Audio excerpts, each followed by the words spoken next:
कानून से कौन डरता है जो गलत करता है। इस्लाम को नहीं मानने वालों को हत्या कर देने की बात लिखी है। उसी गोल टोपी वाले घोड़ों पर बैठ करके एक भी बहन बेटी लेके आए थे क्या? किसी को गलत लग रहा है FIR कर रहा है, ऐसे FIRों से हम डरेंगे क्या? जितना भी गीता भागवत रामायण जो कुछ भी आप सिद्ध कर दो ये चीज़ गलत है, हम निकालने को तैयार हैं।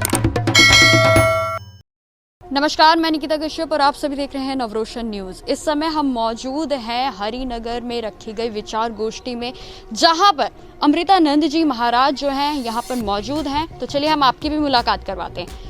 महाराज जी, सबसे पहले आपका बहुत बहुत स्वागत है हमारे चैनल पर। बहुत आपका बहुत स्वागत मैं करता हूँ जी। क्या आप लोग सनातनियों की बात को आगे तक ले जा रहे हैं। ये हमारी आशा और ज़्यादा मजबूत करती है। जो हम लोग काम कर रहे हैं उसमें कुछ सफल होते नज़र आ रहे हैं, जब हमारे ऐसे ऐसे बच्चे बच्चियाँ अपने कर्तव्य को समझ करके राष्ट्र और धर्म की बातों को आगे तक ले जा रहे हैं। महाराज जी, सबसे पहले मैं आपसे ये पूछना चाहूँगी, जो आप यहाँ पर आज मौजूद हैं और जो विचार गोष्ठी का आयोजन किया गया है, इसका क्या उद्देश्य है? बेटा, बड़ी दयनीय अवस्था है कि हम लोग हिंदू और हिंदुत्व पर दुनिया के एक सबसे पागल लड़के, जिसने हिंदू और हिंदुत्व में एक ऐसी बात को डाल दिया और उस पागल की बात में आकर के उसकी चर्चा कर रहे हैं वो लोग जिन्होंने वेदों को लिखा, पुराणों को लिखा, श्रुतियों को लिखा, उपनिषदों को लिखा, इतिहासों को लिखा। महाराज जी, मैं आपको रोकना चाहूंगी, आप किस लड़के के बारे में बात कर रहे हैं? मुझे कुछ समझ नहीं आया, दर्शकों को बताएं। आप जानते हैं, वो खुद ही बोलता है कि मैं पप्पू हूँ, देश के पार्लियामेंट में अपने आप को पप्पू घोषित करता है। और क्या बताएं, अब उसका नाम क्या लिवाना चाह रही हैं, अब आप समझ गई होंगी। जी और तो, पूछें जी। अच्छा महाराज जी, अब आप मुझे ये बताइए, जो जैसे कि हरिद्वार में भी अभी धर्म संसद का आयोजन किया गया था, वहाँ पे भी जो है काफ़ी विवादित बयान जो हैं दिए गए हैं और FIR दर्ज हुई है। तो आप इस पर क्या कहना चाहेंगे? क्या ये लगातार जो है धर्म के प्रति आपकी तरफ से जो एक मतलब जागरूकता फैलाई जा रही है वो निरंतर रहेगी, या फिर अब जो FIR हो गई है या कानून के डर से कुछ कम होगा? कानून से कौन डरता है जो गलत करता है। जी। हमारे देश में देश के टुकड़े करने वालों की आज़ादी है, अभिव्यक्ति की आज़ादी है, हमें सत्य बोलने की आज़ादी नहीं है। आप कैसी बात कर रही हैं बेटा? हम दिखाते हैं कि वो तथाकथित आसमानी किताब में इस्लाम को नहीं मानने वालों को हत्या कर देने की बात लिखी है। हम देखते हैं कि इस्लाम को नहीं मानने वाले की बहन बेटियों का बलात्कार करो, लूटो, उनकी धन संपत्ति को लूटो, उनके घरों में आग लगा देने की बात लिखी है। अब उस बात को बतावें तो हम दोषी हो जाते हैं। हमको अभिव्यक्ति की कोई आज़ादी नहीं हमारे देश में। जी।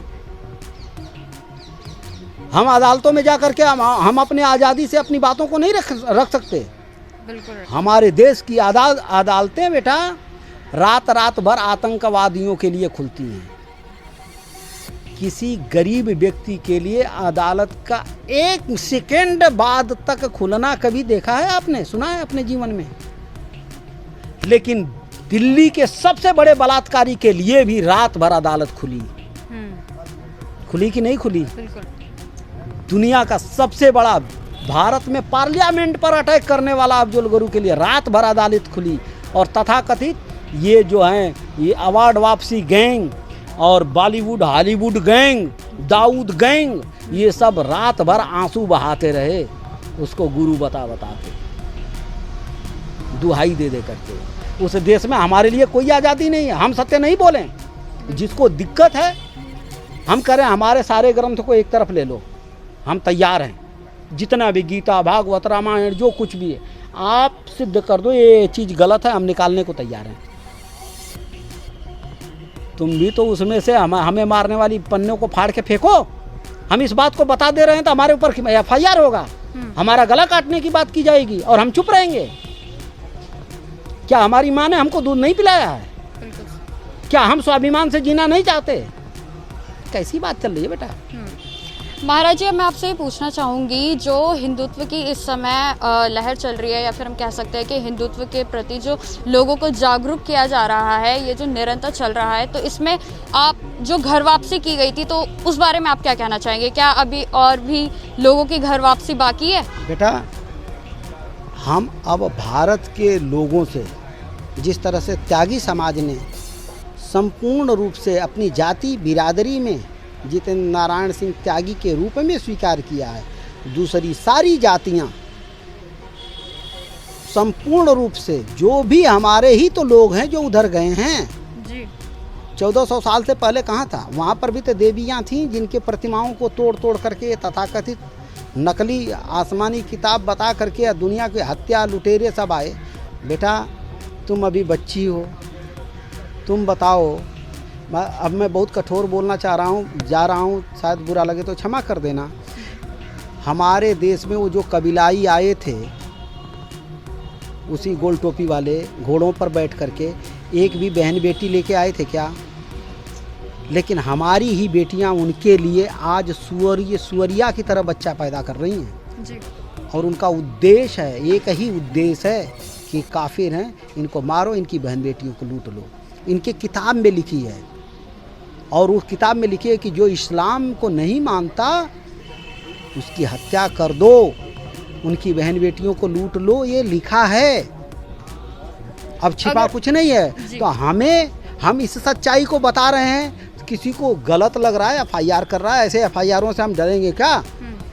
अगर महाराज जी बात की जाए लव जिहाद की, तो इस पर आप क्या कहना चाहेंगे? बेटा, जिहाद ही जिहाद है, खाली लव जिहाद नहीं है। ये तो इनके यहाँ गजवाए हिंद की परिकल्पना चल रही है। भारत को गजवाए हिंद मतलब भारत को जीत लो तो दुनिया पर राज करना आसान हो जाएगा। उसमें चाहे वो अब जैसे तुमने बोला लव जिहाद क्या है? तुम खुद अपने ढंग से विचार करो कि हमारे देश की बहन बेटियां जिनको इन्होंने जाल में फंसाया और उनको 5-5 7-7 बच्चे पैदा करके सुअर भेड़ बकरी की तरह और तलाक दिए इसी देश में, कितनी ऐसी बहन बेटियां हमारी रो रही हैं, तुमने नहीं देखा? मैं तो तुम्हें कह रहा हूँ कि इस मुहिम को एक ऐसी एक चीज़ बनाओ, तुम बेटियां इस चीज़ को समझो और बेटियों को समझाओ। ये नकली कलावा पहन करके आते हैं, तिलक लगा करके, थोड़ा अपने माता पिता पर भी विश्वास कर लें। जी महाराज जी, आपका बहुत बहुत धन्यवाद हमारे साथ बात करने के लिए। तो जैसा कि आपने सुना कि हमारे साथ अमृतानंद महाराज जी थे, जिन्होंने धर्म संसद से लेकर दिल्ली में जो आज ये गोष्ठी रखी गई है, विचार गोष्ठी रखी गई है, उस तक बात की। इसी के साथ नवरोशन न्यूज़ में इतना ही। देश दुनिया की तमाम खबरों की जानकारी के लिए देखते रहिए नवरोशन न्यूज़।